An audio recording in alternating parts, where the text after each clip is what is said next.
প্রিয় দর্শক, দেশ ও দেশের বাইরে থেকে যারা আমাদের আজকের প্রতিবেদনটি দেখছেন, আপনাদের সকলকে জানাই কৃষি কথা ইউটিউব চ্যানেলের পক্ষ থেকে স্বাগত।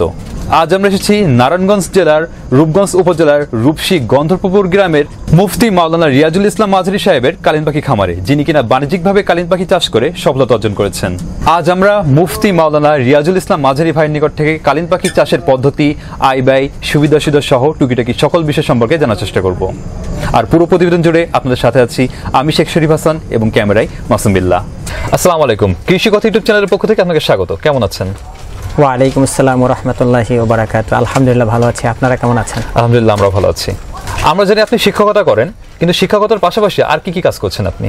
আমি শিক্ষকতার পাশাপাশি এক মসজিদের খতিব এবং আমাদের গার্মেন্টসের ব্যবসা আছে এবং তার পাশাপাশি মালটা এবং কমলা বাগান আছে। মূলত পেশা হলো আমি ইমাম এবং শিক্ষক। শিক্ষকতার পাশাপাশি আপনি কেন কালিম পাখি চাষে উদ্বুদ্ধ হলেন? আসলে এটা শখের বসে প্রথম আমি একটা প্রতিবেদন দেখেছিলাম, এক র্যাব অফিসার উনি এই কালিম পাখি পুষেন। তো আমি এই কালিম পাখিটা দেখার পরে আমার কাছে খুব ভালো লেগেছে। ভালো লাগা থেকে আসলে ফার্মিং জগতে আমার আসা, নয়তোবা শিক্ষকতা এবং ইমামতি ওই পেশাটাই ছিল আমার। তো এটা ভালো লাগছে, ভালো লাগা থেকে এই পেশাটা আমি বেছে নিয়েছি। আপনি কতদিন আগে কালিম পাখির চাষ শুরু করেন? আমি প্রায় 10 বছর আগে কালিম পাখির চাষ শুরু করেছি। প্রথমে কয়টি কালিম পাখি নিয়ে আপনি ব্যবসা শুরু করেন? আসলে শখের বসে পোষা, তো আমি প্রথমত এক জোড়া থেকে শুরু করেছি। এক জোড়া থেকে আজকে আমার এ পর্যন্ত। বর্তমানে আপনার খামারে কতগুলি কালিম পাখি আছে? আসলে আমার এখানে তো ঢাকাতে তো এখানে দেখছেন ছোট আকারে খামার, আর আমার মেন বাড়ি হলো পটুয়াখালীতে ওখানে বড় আকারে খামার কালিম পাখির, ওখানে প্রায় 50 জোড়ার মতো আছে। আর এখানে এখন আছে 8 জোড়া। তো ওখান থেকে যখন একটু বেশি উৎপাদন বেশি হয় তখন এখানে নিয়ে আসি বিক্রির জন্য। এখানে পুষতে দেখতেও ভালো লাগে, এর জন্য নিজের কাছে রাখি এবং ওই বিক্রি এখান থেকেই বেশি হয় আর কি। আর গ্রামে তো আর মানুষ যেতে চায় না কেউ, সেজন্য এখানে অল্প অল্প আনি এবং এখান থেকে বিক্রি করি। অন্যান্য পাখির তুলনায় বর্তমান বাজারে কালিম পাখির বাচ্চা এবং কালিম পাখির চাহিদা কেমন? প্রচুর চাহিদা, এটার চাহিদার কোনো শেষ নেই। কালিম পাখি মূলত মানুষ কি জন্য ক্রয় করে? মাংসের জন্য, পোষার জন্য, নাকি শৌখিনভাবে পালন করার জন্য? শৌখিনভাবে পালন করার জন্যই কালিম পাখি মানুষ পোষে। বাজারে কালিম পাখির বাচ্চা এবং কালিম পাখির মূল্য কেমন? কালিম পাখির বাচ্চাগুলি সাধারণত 1500, 1800, 2000 এমন বিক্রি হয়, আর বড়গুলি 6000 বিক্রি হয়। অন্যান্য পাখির তুলনায় কালিম পাখির মূল্য এত বেশি হওয়ার কারণটা কি? আসলে এই পাখিটা এভেলেবেল এখন পর্যন্ত হয়নি। আর একটা প্রবাদ আছে যে শখের মূল্য 80 টাকা, তো এই জন্য সে থেকেই হয়তো এরকম দামটা বেশি বাজারে। আপনি মূলত কালিম পাখি কোন অবস্থায় পালন করেন? খাঁচা পদ্ধতিতে, ঘর অবস্থায়, নাকি মুক্ত অবস্থাতে? আসলে আমার পটুয়াখালী যে খামারটা, ওখানে একদম মুক্ত অবস্থায় পালন করি। আর এখানে তো আপনারা দেখতেই পাচ্ছেন ঢাকা শহরের ভিতরে এখানে ছেড়ে পোষা সম্ভব নয়, ধরে নিয়ে যাওয়ার ভয়ে আমরা এখানে আবদ্ধ অবস্থায় খাঁচায় না, ফার্মের মতো আর কি এখানে পুষতেছি। আর পটুয়াখালীটা পুরোপুরি একদম উন্মুক্ত পরিবেশে। আবদ্ধ অবস্থায়, খাঁচা অবস্থায় অথবা মুক্ত অবস্থায় কালিম পাখি পোষার কোনটাই কি ধরনের সুবিধা আছে বা অসুবিধা আছে একটু যদি বলতেন আমাদের। আসলে এই পাখিটা সব ধরনের পরিবেশই খাপ খাইয়ে নিতে পারে। একে যদি খাঁচায় পুষেন, সে খাঁচায়ও ডিম বাচ্চা করবে, এবং যদি ফার্ম আকারে করেন সেখানেও সে আবদ্ধ অবস্থায় সে ডিম বাচ্চা করবে। সব থেকে উত্তম হলো মুক্ত পরিবেশে পোষা, সে মুক্ত পরিবেশটাই সব থেকে বেশি পছন্দ করে। আপনি কালিম পাখির খামারে এখনো পর্যন্ত কত টাকা বিনিয়োগ করেছেন? সর্বপ্রথম আমি 2100 টাকা বিনিয়োগ করছি। 2100 টাকা দিয়ে এক জোড়া পাখি কিনেছি। এরপর এর থেকেই আমার এই পর্যন্ত প্রায় বাড়িতে আছে 50 জোড়া পটুয়াখালীর ফার্মে, আর এখানে আছে 8 জোড়া। আর এমনি আমার এই যে ঘর করতে যতটুকু লাগছে, আর এখানে কত হয়তো 15,000 টাকার মতো লাগছে। আর বাড়িতে যে ফার্ম আছে ওখানে হয়তো 30,000 টাকার মতো। এই আপনার এই দুইটা খামার মিলে খাবার এবং পরিচর্যা খরচ বাবদ কত টাকা খরচ হয় প্রতি মাসে? দুইটা খামার মিলে ওখানে তো আব্বু এবং ভাই আছে, ওনারা দেখাশোনা করেন। তো খাবার খরচা তেমন একটা খায় না বললেই চলে। ওরা ধান, গম যা কিছু দেন সব কিছুই খায়। কচুরিপানা সব থেকে বেশি, তৃণভোজী ওরা, ঘাস, লতা পাতা এগুলি সব থেকে বেশি খায়। আর মাসে হয়তো 50 জোড়ায় আমার দেখা গেছে 1000 টাকা খরচা হয় না মনে হয়। সকল খরচ খরচা বাদ দিয়ে আপনার এখান থেকে প্রতি মাসে কত টাকা আয় করা সম্ভব? সকল খরচ বাদ দিয়ে এখান থেকে মাসে 40 থেকে 50,000 টাকা ইনকাম করা সম্ভব। বাণিজ্যিকভাবে কালিম পাখির খামার করতে হলে কেমন জায়গা বা পরিবেশের প্রয়োজন হয়? আসলে এগুলি যদি খোলা পরিবেশে পুষে, সেক্ষেত্রে তো জায়গার আর কোনো প্রয়োজনই হয় না। উন্মুক্ত পরিবেশে সারাদিন থাকবে, রাত্রে এসে থাকবে। তো সেক্ষেত্রে ছোট একটা ঘর তৈরি করলে 15-20 হাজার টাকা খরচা হতে পারে।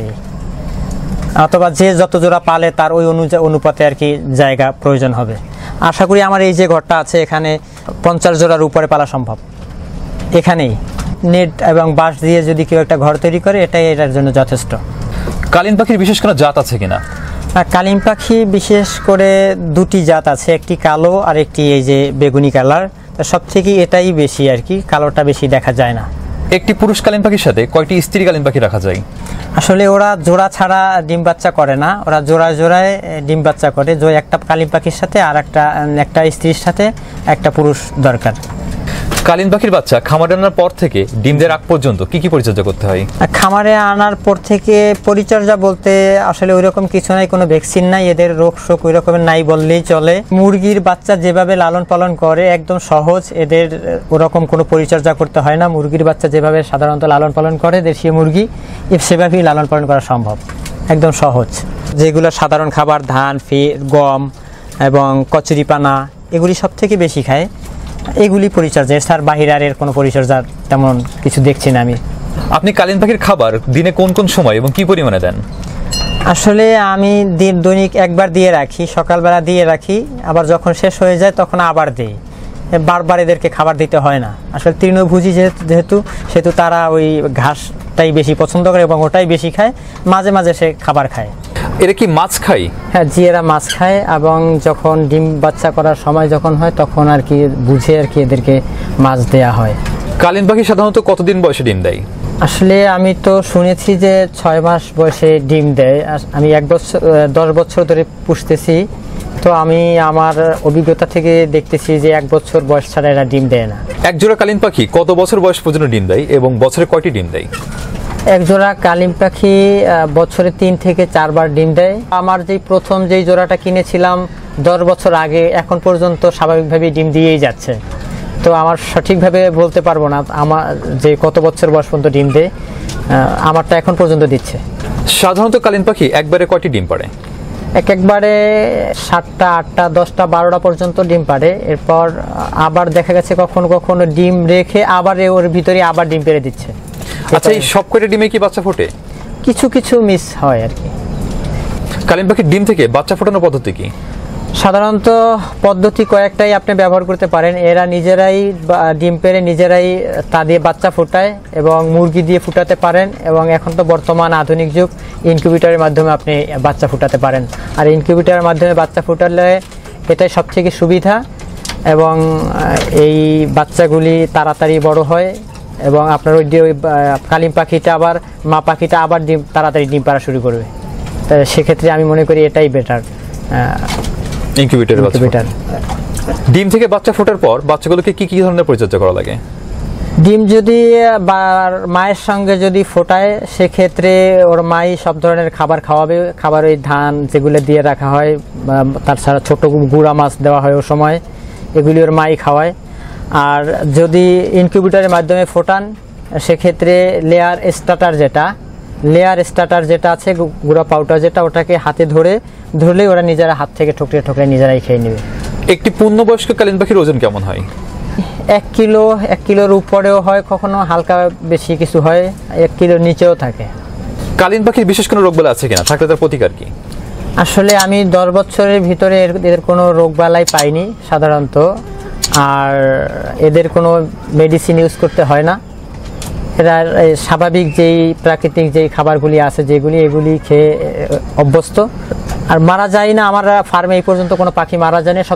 10 বছরে 8 থেকে 10টা পাখি মারা গেছে, তাও সাপের সাথে যুদ্ধ করতে গিয়ে। এরা সাপের সাথে যুদ্ধ করে, যুদ্ধে লিপ্ত হয়, তখন যে গিয়ে কামড় দেয় সাপে, তখন এই 8-10টা পাখি মারা গেছে। এছাড়া সাধারণত পাখি মারা যায় না।